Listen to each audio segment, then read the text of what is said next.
Hello, hi, and welcome again to the Terminal Podcast, where in the end, it's all about the numbers. I am your host. We are broadcasting high above Civic Center Station, and the numbers around Metro Atlanta are 16 north on 400 to the perimeter, 19 west on 20 to Six Flags, and 17 south on 7585 to the airport.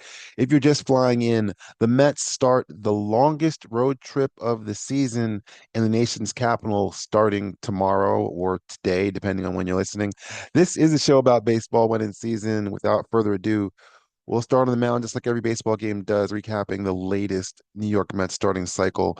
The number of participants is one less, at least it's been in the recent couple of days, but the number of Mets starters that actually pitched well was about the same. I mean, you had four of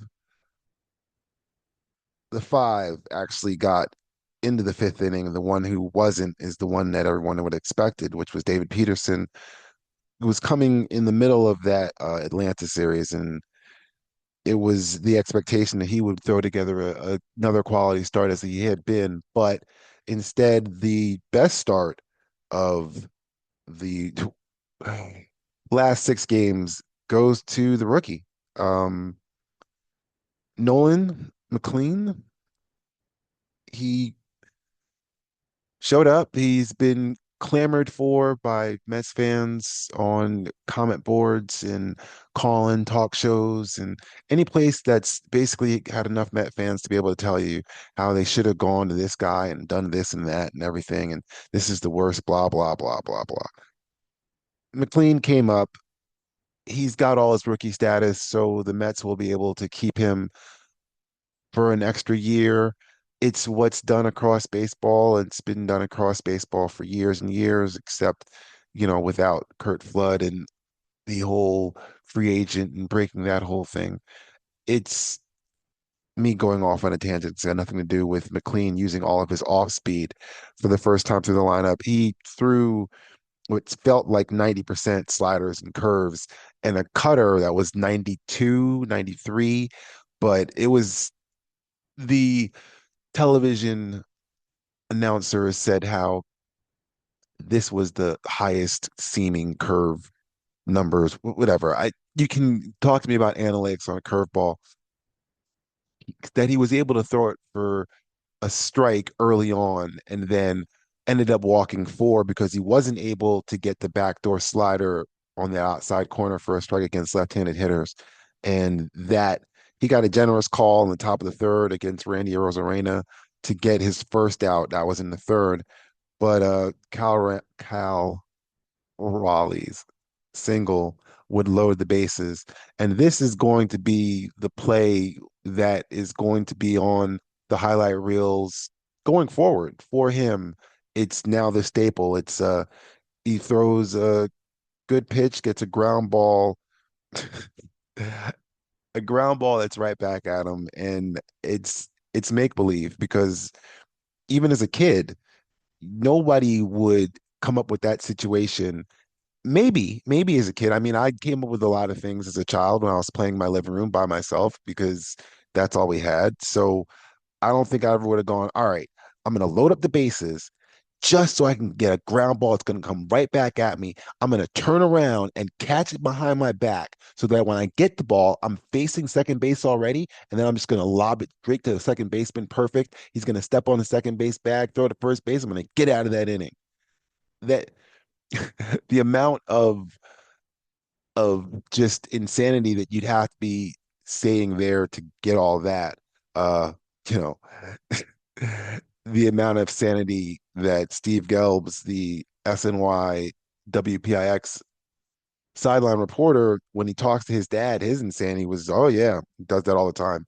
It's always come natural for him. That's a quote. And he said that not as a joke, because McLean was a redshirt quarterback at OKC, which is University of Oklahoma State or Oklahoma State University. That's just offensive. We're going to throw the ball 55 times, and any quarterback that's going to get signed to that, you got to have the arm strength for it. So that they turned this redshirt quarterback slash two-way player into a just a two-way player to play baseball into a you're just going to pitch and use all that arm strength towards that. It speaks to what was done, I guess you could argue, with Jacob deGrom, although I don't believe he was a football player, probably not recruited to go to college, but it's getting a really good athlete and focusing them to concentrate on that. And the hope is that he's been throwing all these curveballs at the very least because it's curves, it's sliders, that it's just an arm movement. It's not something where you're going to see him on a Tommy John list. He's only been doing this for a couple years. So, at least professionally speaking, the one thing I found was interesting is when talking to his dad, he said, "What was the one thing?" And he said, I had Wagyu steak twice in this short little time in the major leagues. So the hope is everybody likes him. Ron Darling says try to keep this one. And yeah, he's the 43rd pitcher used by the Mets this year, which doesn't sound like a lot unless you realize that it is a lot. It breaks the team record that they set in 2021. And the Marlins have the major league record of 45, which was just last year. And the Mets have a really good chance to break that record. The thing about breaking it is, of those 43 pitchers used, six of them, and McLean is McGill is I'm gonna mess up his name because until it's how about Nolan? How about we just call him that? He's the sixth Mets pitcher to make his debut, and I view it as POBO. David Stearns is using this season, as I thought initially, is the first year was 2024, which was last year. My first year with my manager, I tried to put this team together the best we can. And then I go in the offseason, I sign Juan Soto, and I put together this makeshift starting pitching staff. And I'm going to bring all of these kids up, which means Mark Vientos and Brett Beatty. And if Ryan McCursey was healthy, he would have been in spring training. But as soon as he was healthy, guess what? He's on the team. And Luis Angel Acuna, and we'll add my catcher, Francisco Alvarez, to it, although he's not going anywhere. But the others, it's all right, what do we have? What do we have in the minors? Let's get all these kids up. Let's see what we have in the system while also putting together a team good enough to disappoint fans for the rest of the year because some people think he's got to go. But uh, at this point, those of you bored with Mets talk, I was going to talk about the New York Yankeethons. And as of, well, I think the Red Sox were, no, they just lost. So the Yankees are like, still probably half game behind the Red Sox, who they'll start playing later on this week. Thursday night is Seinfeld night at Yankee Stadium. The first 10,000 guests are going to get a George Costanza sleeping under his desk bobblehead, which just obviously that's a long phrase, but I feel if you go Seinfeld night, Yankees, you'll be able to get that bobblehead site. It's just a cute little thing. And as if Yankees fans need an excuse to come out, but they're uh they're going to be seeing the Tampa Rays to start. So you get three against the Rays, you get three against the Red Sox. The Rays are another Florida team that's just annoying. They're going to annoy the Marlins.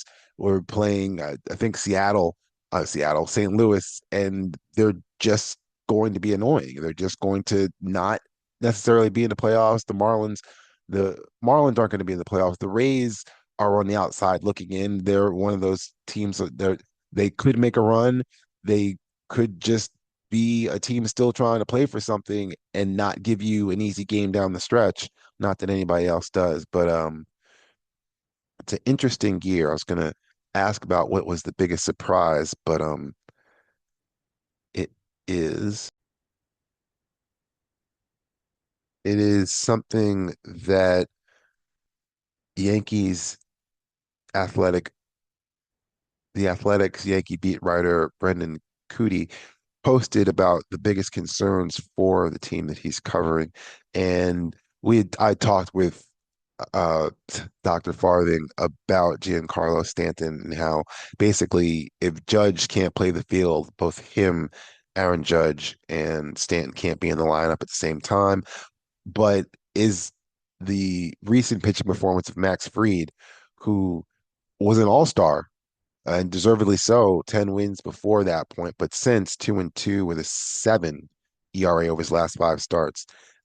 Worst on Saturday when he gave up 7 earned runs in 5 innings. Is it that? Is it the bullpen?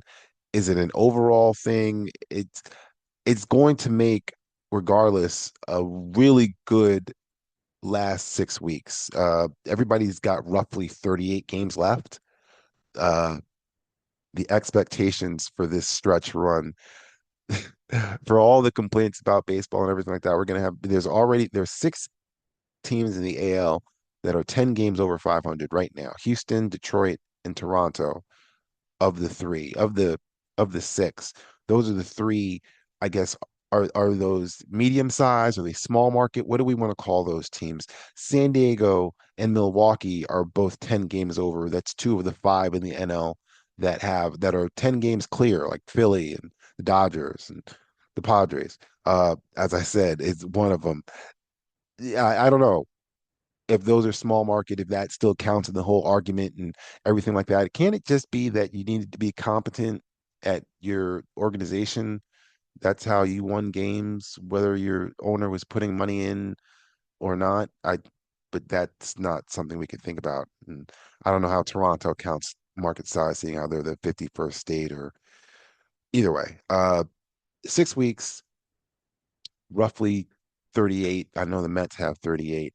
Um, I don't know if anybody who's lingering closer to 500, like Cleveland, Kansas City, Cincinnati.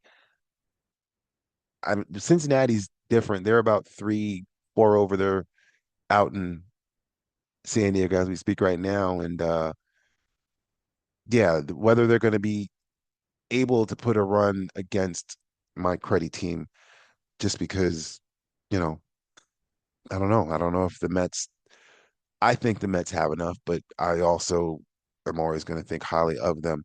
I know that they don't have anybody worthy of any of the season-wide awards. Francisco Lindor was just named the NL Player of the Week because he remembered he had a bat. He had two multi-hit games. I'm going to say he had 8 hits in the week, probably had about 400, but he's not the NL MVP. He's not in that discussion. Uh, I'm running through my head. I guess it would still be Shohei, but you know, is it? I'm sorry, I forgot. Mr. Schwarber in Philadelphia would be another one. But I don't think any of those awards are locks as of right now. I guess I take that back. So long as Aaron Judge is healthy, that's the whole thing. Did anybody in those couple of weeks jump up and make a case for themselves? And I guess the answer is really no. I mean, no. And I guess the AL and NL Cy Youngs, I'm realizing it now that it's Schubel uh, with the Tigers would apparently have the AL Cy Young on lock. And I just saw Paul Sheens go 6 innings and strike out 8. And then Pittsburgh, he left, and it was, I think, the 8th time this year. I believe the announcer said that he would have gone 6 innings and given up less than 2 runs and leave the game and not get a win, whether it was a no decision or a loss, just because I was the one thing that was reminded me of was Jacob deGrom. But Sheen's currently still under 2. He's got a 1.8 or 1.7 ERA. And that the list of pitchers who've been able to get through an entire season with an ERA under 2 is, it's Pedro in 99. I think Roger in 06, 07 maybe. But then after that, you're talking, Gibson and Sandy Koufax, who did like 4 times, and other people who are first ballot, no doubt, Hall of Famers. Um, it's a lofty list to be able to put your name on, but that's kind of what it is. Another list, the Mets won their second in a row, taking it on the Little League World Series broadcast, and I put this out and I said this, it's truly sad. Uh the I'm not the only one to say the ESPN broadcast. This is the broadcast journalist major in me saying that it's unfortunate that the ESPN broadcast of Major League Baseball is almost unwatchable as a whole.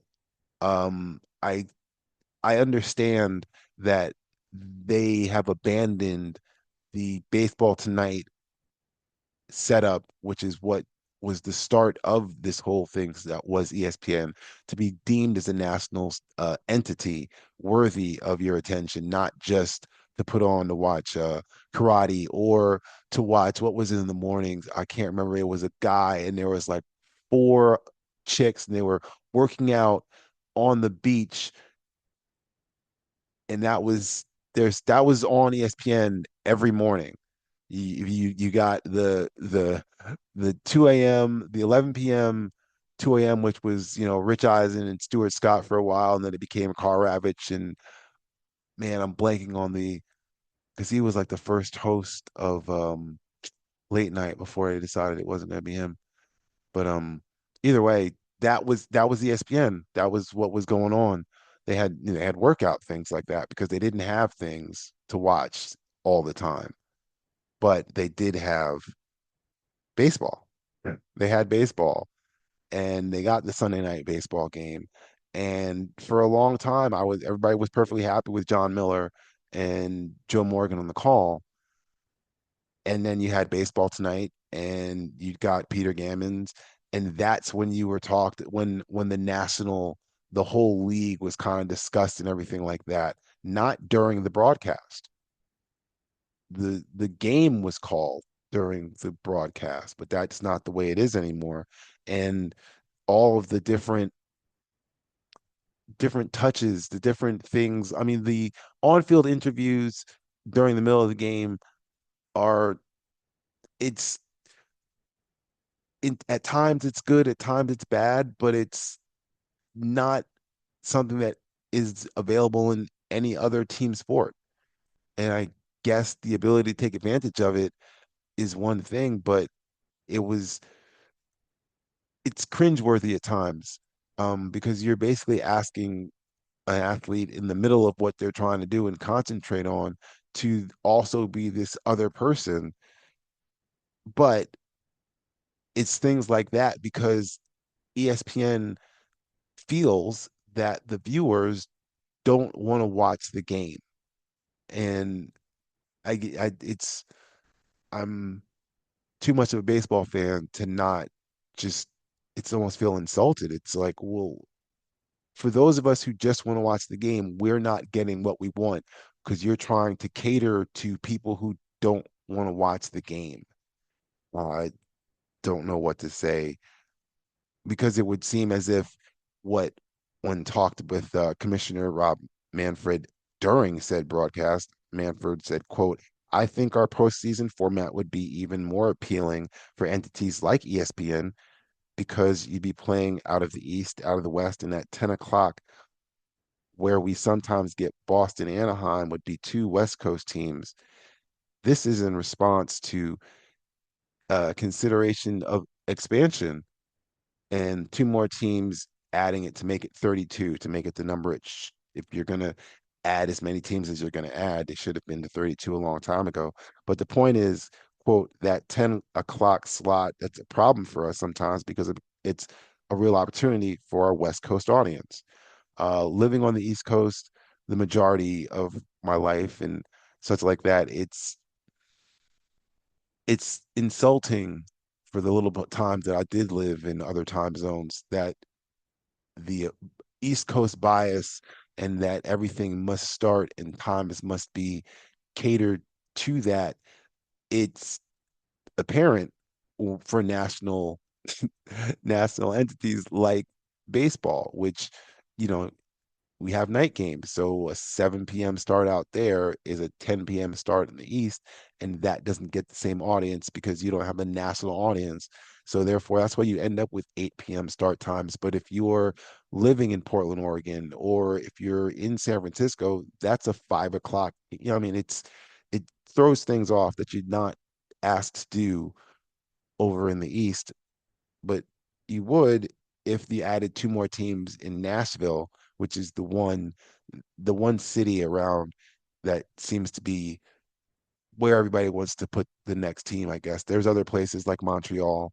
Um, I mean, we could have a whole talk about where the next baseball team in the Grand East should go, and is it going to be able to be sustainable there, not just after the initial, hey, we've got a new baseball team happiness kind of thing. Salt Lake City, Utah is the location out west because Vegas is going to get a team when the Athletics finally do move there. And the Salt Lake team, the SLC, whatever they decide to dictate themselves, it adds another West Coast team so that you can kind of get, and I believe it was Jim Bowen who posted, and I saw it, with all the possibilities of realigning and having the Mets and the Yankees being in the same division and having the Cubs and the White Sox being in the same division. The one that I saw, however, it was like the Braves and the Marlins and Nashville, and it was like they were basically handing the Braves the division because they didn't even add, the true Southeast Florida team. So that was it. Yeah, it was it was ridiculous. But that's the kind of thing that is going to be able to happen with 32 teams is you're going to regionalize this. And I don't know if I'm thrilled that it would be Mets, Yankees, Red Sox, Phillies, or that baseball would even do that, just because you would be missing out on so much money that you don't have your big famous star teams going off and around and everything like that. But that's where we're kind of headed. This is what we're looking at. Trying to get it where everybody can see the game and not have to worry about if my kid is going to be able to be awake for this. And that's where you're losing your fans. Um, it's really the elimination of day games and on the schedule and not being able to have a child watch the game from start to finish and still then be able to go out and talk about it and replicate it. But that's a different thing because it goes to rich billionaires, and I'm just talking over myself to kill time. Before I get to the trivia question, the two best moments, the the two best weekends so far as the number of meaningful events that take place line up with the verbal, the vernal and the autumnal equinox. There's sciencey stuff about the cylindrical motion of the planet around the sun and how for a few days on either side of said event, time stretches out, acknowledging that even it wants to see all the sports we love played all at the same time. In the spring, it's right around when you've got March Madness, you've got spring training getting ready to become opening day. You've got the NBA and NHL early rounds of the playoffs, I want to say, in March and late March. And that's on every screen and every device you can, whether you're at a sports bar, you're at home, you got all your TVs, computer monitors, everything's all there. There's so much to do. It's the last siren song for those longing for pads and helmets. Well, if you're one of those, your wait is almost over. And this weekend is the start of the sports autumnal equinox. This weekend, the US Open, and by this weekend, I mean the weekend upcoming, the weekend of the 23rd and the 24th of August, you have the US Open in New York, which is the biggest tennis tournament that starts. You have the PGA Championship down Memorial Avenue at the East Lake Golf Club. And that's two of the options that'll be both on Saturday and Sunday. I'll add the third, which is the culmination of the Little League World Series in a fictional world that you live at a sports bar and you have access to all major professional sporting events. The number I'm asking for you is how many games are happening on Sunday, August 24th, between all professional major sporting leagues and events, American, because yes, I do know that the English Premier League has started up as well as La Liga and Bundesliga, but to ask that number would ask for a little too much, and that you've listened this far is a little too much. So thank you for listening to the latest Mets Up. I'll be back soon enough with hopefully something better to put down. Take it easy down your life's highway and have a good evening.